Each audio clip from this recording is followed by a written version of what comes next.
Andai dulu yang ditinggalkan rumah bisa dijual, andai dulu yang ditinggalkan makanan sudah busuk, andai yang ditinggalkan benda hilang diambil orang. Tapi beliau tinggalkan.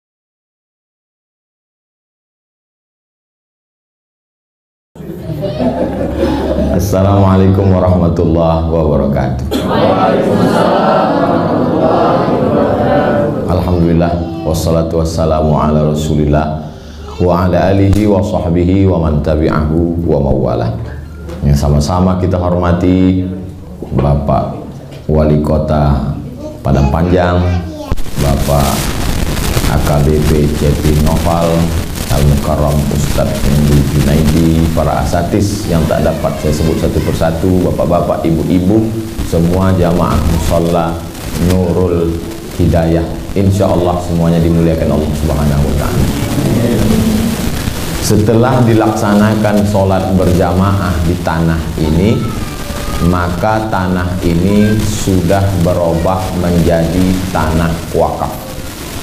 Wakaf itu konsekuensinya ada 3. La yuhabu, tak boleh lagi tanah ini dihibahkan.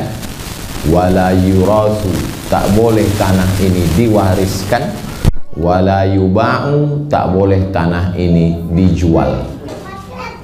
Jadi nanti mana tahu ada orang menelpon saya, Assalamualaikum Ustaz Somad. Waalaikumsalam. Ini kami merasa senang dengan ceramah Ustadz tentang infak wakaf sodakoh. Kami mau mewakafkan tanah nih Pak. Di mana? Di Padang Panjang. Alhamdulillah, pas dicek rupanya tanah masjid musola Nurul Hidayah. Tak bisa dihibahkan lagi, tak bisa diwakafkan lagi, tak bisa dijual belikan, tak bisa diwariskan. Itulah arti wakaf. Wakaf artinya berhenti, tak menghasilkan apa-apa. Tanah yang kanan menghasilkan karena buat perumahan, tanah yang lain menghasilkan karena ditanam-tanami. Tapi andai di tanah ini luas, di sampingnya ada tanah kosong, lalu tanah kosong itu ditanami ubi, ditanami sayur, maka hasil dari ubi dan sayur itu juga menjadi wakaf. Itu yang disebut dengan wakaf produktif. Kami dengan Ustadz Henry Junaidi di Mesir dulu sekolah di Al-Azhar. Al-Azhar itu kaya sekali, sampai dulu Azhar itu lebih kaya daripada negara Mesir itu sendiri. Pernah terjadi krisis ekonomi, Mesir meminjam uang dari wakaf Al-Azhar karena wakafnya produktif. Sekarang kita kalau dipejamkan mata sebut apel, terbayang buah apel. Mikrofon, terbayang mikrofon. Wakaf, terbayang tanah wakaf, tanah kuburan. Padahal wakaf itu mestinya produktif. Di atas tanah wakaf dibangun hotel, hasil hotelnya untuk kepentingan umat. Di atas wakaf dibangun ruku, hasil ruku. Pengelola wakaf boleh mengambil keuntungan dari wakaf, tapi tidak lebih dari 10%. Itulah sekarang sedang digalakkan, namanya BWI, Badan Wakaf Indonesia. Dan bisa dikelola wakaf ini disebut dengan wakaf tunai. Jadi misalnya Pak Cepi di kantor punya anak buah, lalu dikerahkan gerakan wakaf 1000, satu hari 1000, satu bulan 30.000, satu tahun 360.000, kali 1.000.000 orang, 360 miliar terkumpul. Itu kalau dibelikan cincau berenang kita. Jadi nampaknya simpel. Coba mindset masyarakat itu dibangun untuk sedikit. Karena orang kalau cerita wakaf tanah, mahal. Wakaf ruku, mahal. Tapi kalau gerakan wakaf 1000, nampaknya kecil. Tak mungkin dia transfer 1000, pasti dia transfer 10.000. Buat kotak kecil, masukkan duit. Nah, ini tentang wakaf. Setelah ini dibangun, diresmikan, maka dilaksanakan sholat berjamaah 5 waktu: subuh, zuhur, asar, maghrib, isya. Kalau ada mimbar sholat Jumatnya, khutbah dibuat di sini, namanya masjid jami. Tapi kalau tidak ada sholat Jumatnya, maka dia masjid saja, tidak pakai jami. Sebetulnya dalam fikih masjid itu cuma dua. Kalau ada sholat Jumatnya masjid jami, kalau tidak ada sholat Jumatnya masjid, titik. Sampai ke Indonesia jadi 7: Masjid Raya, Masjid Agung, Masjid Besar, Masjid Islamic Center, surau, langgar, musola. Orang langgar, orang Jawa dilanggar tak mati. Di Jawa langgar, di bumi Minangkabau surau. Untuk keluar dari ikhtilaf Jawa dan Minang, musola. Jadi kalau masuk kemari waktu luang sedang ada wudhu, tetap sholat sunat tahiyatal masjid. Musolli sunatan tahiyatal surau. Nah, musolli sunatan tahiyatal musola. Nah, karena berlaku di sini hukum masjid. Lalu kemudian kalau sudah diresmikan sholat berjamaah, satu kali waktu kosong tak ada orang sholat berjamaah, maka satu kampung sekitar kena laknat. Istahwadzat alaihi musyayatin, mereka sekampung diganggu setan. Maka jangan heran banyak kampung yang sudah didirikan masjid musola tak dilaksanakan sholat berjamaah, RT-nya kesetanan, RW-nya kesetanan, kadusnya kesetanan, kadesnya kesetanan. Kenapa? Karena tidak dilaksanakan sholat berjamaah. Maka kalau ada adik-adik kita yang sekolah di pondok pesantren, di SMA, bisa diangkat jadi imam tetap. Kalau bisa 2 orang supaya dia berganti-gantian, itu amat sangat baik. Supaya dia melaksanakan sholat berjamaah, mengumandangkan azan, dipanggillah di masyarakat sekitar. Ini poin-poin yang saya sampaikan ini, poin-poin mendasar. Pertama, tentang wakaf. Kedua, tentang kewajiban melaksanakan sholat berjamaah. Adapun tentang cantik dan bagusnya musola ini, tak perlu lagi kita komen. Cantik. Kita di dalam ini rasa-rasa macam ikan dalam akuarium. Kaca keliling. Tinggal nambah buih-buihnya aja lagi. Tak kurang satu apapun. Level-level masjid lengkap dengan karpetnya, lengkap dengan kacanya, lampunya terang benderang. Saking kan hebatnya, siang pun hidup lampu. Biasa. Sejuk pula lagi, padahal AC-nya tak nampak. Rupanya di Padang Panjang memang dingin, Pak Ustaz. Tapi yang dimuliakan Allah SWT. Dah selesai masalah bangunannya. Yang keempat, mesti ada kegiatan. Jadi dalam Islam masjid itu bukan hanya sekedar ritual subuh, zuhur, asar, maghrib, isya, selesai. Tidak. Maka malam ada pengajian. Dari maghrib ke isya, gerakan maghrib mengaji. Handphone mati, laptop mati, komputer mati, semuanya mati. Maghrib ke isya, maghrib mengaji. Kita hidupkan lagi tradisi di bumi Minangkabau tentang maghrib mengaji. Tak ada anak Minangkabau yang tak pandai mengaji buta huruf Quran. Anak Minangkabau pasti pandai mengaji dan pandai basilik. Kalau ambo basilik lidah pandai. Kenapa? Karena mereka adalah sekarang disebut remaja masjid, tapi dulu mereka tinggal di surau. Maka sebodoh-bodoh orang di surau pasti pandai mengaji. Sebodoh-bodoh orang di surau pandai-pandai bersilat. Nah, maka kita kembalikan lagi itu. Kita buat latihan anak-anak muda bersilat supaya bangkitlah jati diri masyarakat. Halakamru'un lam ya'rif qadrahu. Orang celaka adalah orang yang kehilangan jati dirinya. Maka mesti ada lagi maghrib mengaji. Dari maghrib ke isya. Habis isya buat pengajian.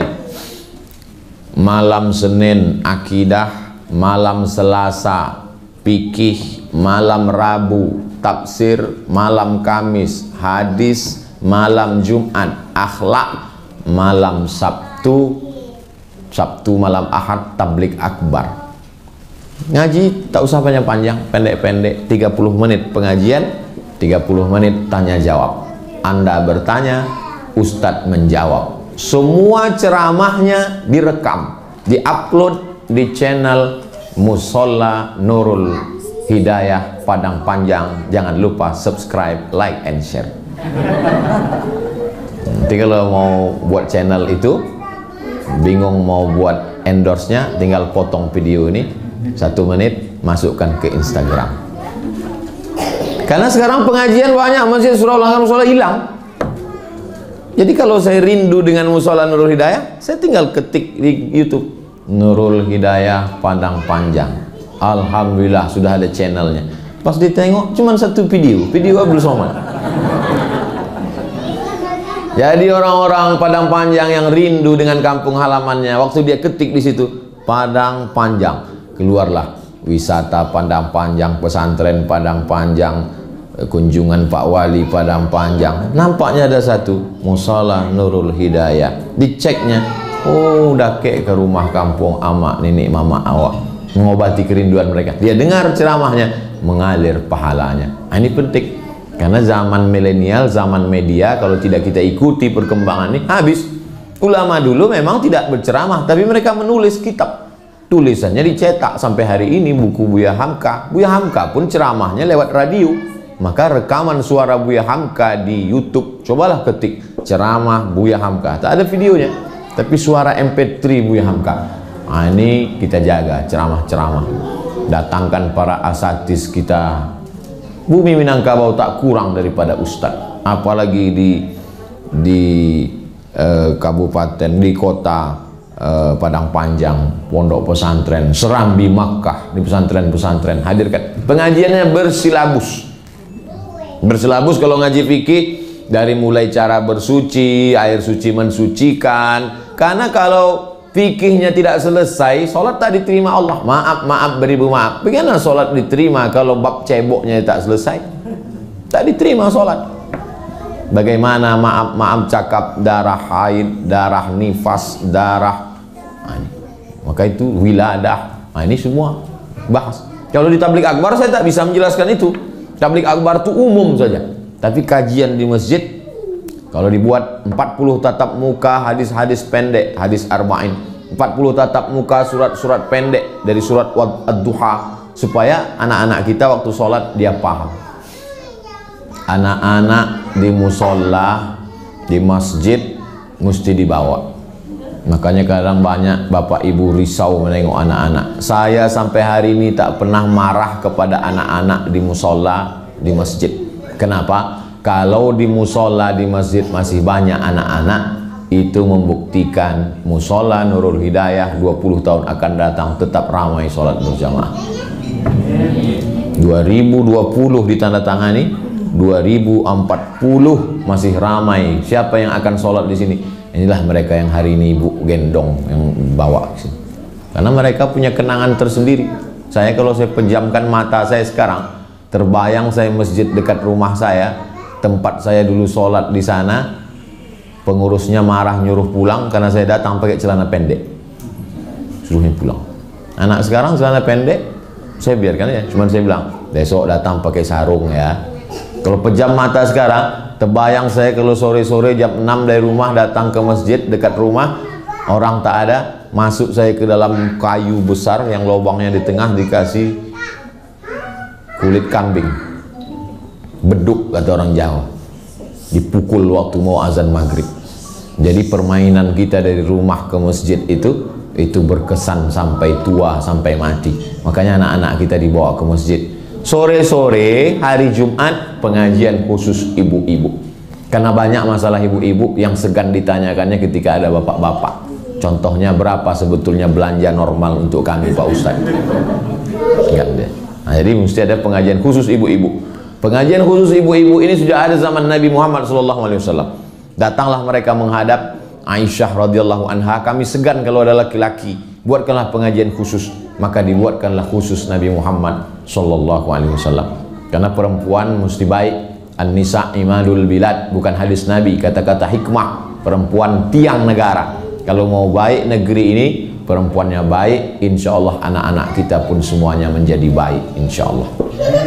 Apa pelajaran yang bisa kita ambil dari musola Nurul Hidayah ini? Ini didirikan kerjasama berbagai komponen masyarakat, diketuai Pak Cepi Noval. Jadi kami kenal sudah tak ingat dah berapa tahun. Pokoknya Ustadz Somad kalau lewat di Padang Panjang, jangan lupa telepon. Nanti akan ada mobil. Dulu mobil yang begini ini masuk ke tempat saya kalau ada orang sakit sama orang mati. Sekarang Poreder. Lalu kemudian beliau pindah ke mana tuh Pak? Pesisir Selatan. Tapi beliau meninggalkan. Andai dulu yang ditinggalkan rumah bisa dijual. Andai dulu yang ditinggalkan makanan sudah busuk. Andai yang ditinggalkan benda hilang diambil orang. Tapi beliau tinggalkan yang tak akan hilang sampai hari kiamat, yaitu musola Nurul Hidayah.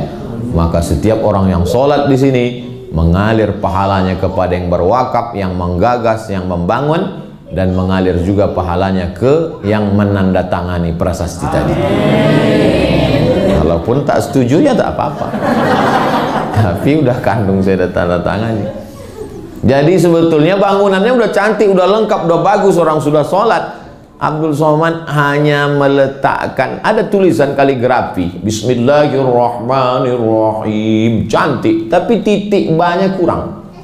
Nah, peletakan titik ba oleh Abdul Somad dipoto, pas dipoto diupload, disangka orang saya yang nulis. Karena orang tak tahu, karena foto tak bisa bercerita tentang dirinya.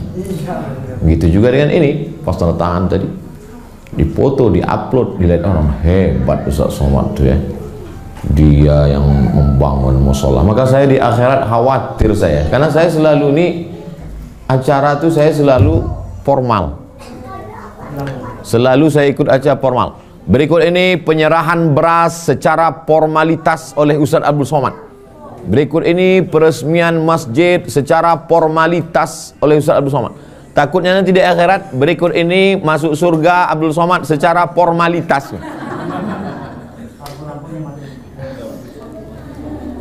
Saya kalau ceramah mati lampu itu saya tak risau, karena suara saya beda-beda tipis saja sama mikrofon. Nah, Pak Ibu yang dimuliakan Allah Subhanahu wa taala, itulah 7 poin yang saya sampaikan pada kesempatan ini. Udah mau ditutup tadi. Ada pula. Itu hebatnya musola Nurul Hidayah. Mati lampu ada portable. F Bayangkara portable manpack. Hebat, di mana-mana dibawa. Saya pernah Pak ceramah dari Pekanbaru 7 jam naik mobil. 7 jam naik mobil sampai di tempat acara itu mati lampu.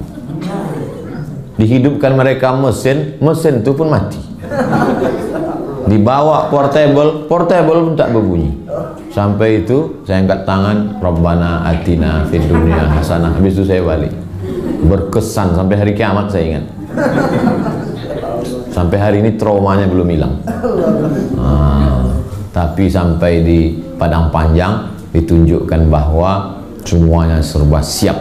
Begitulah masyarakat menyiapkan ini supaya nanti di akhir zaman, di akhirat, kita mendapatkan pahala man bana masjidan, siapa yang bangun masjid, banallah mithlahu baitan fil jannah, dibangunkan Allah untuknya satu tempat di surga. Mesti booking tempat. Booking tempat di surga gimana caranya? Bangun masjid. Kak CP sudah booking tempat. Ustaz Somad tanda tangan itu ikut juga. Pak Wali membangun, dulu kita ikut meresmikan Masjid Besar Islamic Center. Sudah, tinggal lagi bapak-bapak, ibu-ibu. Ibu-ibu pesankan ke anak ibu, setelah kau besar nanti nak, kau mesti bangun masjid. Kalau nama ibu Fatimah, buat namanya Masjid Fatimah. Kalau nama ibu Maryam, buat namanya Masjid Maryam. Di Pekanbaru ada Masjid Fatimah. Supaya apa? Supaya dikenangnya ibu, mengalir pahalanya. Yang paling besar pahala adalah bakti kepada ayah dan ibu. Mudah-mudahan anak kita semuanya anak-anak yang soleh dan solihah. Amin ya rabbal alamin. Man ahabba yubsata lahu fi rizqihi, siapa yang mau dimurahkan rezekinya, dilapangkan rezekinya, wa insa'alahu fi asarihi, dipanjangkan umurnya, farliyasil rahimahu, hendaklah dia selalu menyambung tali silaturahim. Di mana silaturahim disambung? Di masjid. Termasuklah saya pagi ini sudah 2 kali nyambung silaturahim dengan Pak Wali Kota di masjid. Dibangun silaturahim tadi subuh di Masjid Raya dan sekarang di Masjid Nurul Hidayah. Bedanya subuh tadi masjid jami ada sholat Jumatnya, yang ini musola tapi statusnya masjid juga. Demikianlah yang dapat saya sampaikan. Terima kasih segala perhatian, mohon maaf segala kekhilafan. Di akhir majelis mari kita berdoa untuk kebaikan kita, panjang umur, sehat badan, jauh dari segala musibah, ketenangan hati dan jiwa. Al-Fatihah. A'udzubillahi minasyaitonirrajim. Bismillahirrahmanirrahim. Alhamdulillahirabbil alamin. Arrahmanirrahim. Maliki yaumiddin. Iyyaka na'budu wa iyyaka nasta'in. Ihdinas shiratal mustaqim. Shiratal ladzina an'amta 'alaihim ghairil maghdubi 'alaihim waladdallin. Amin.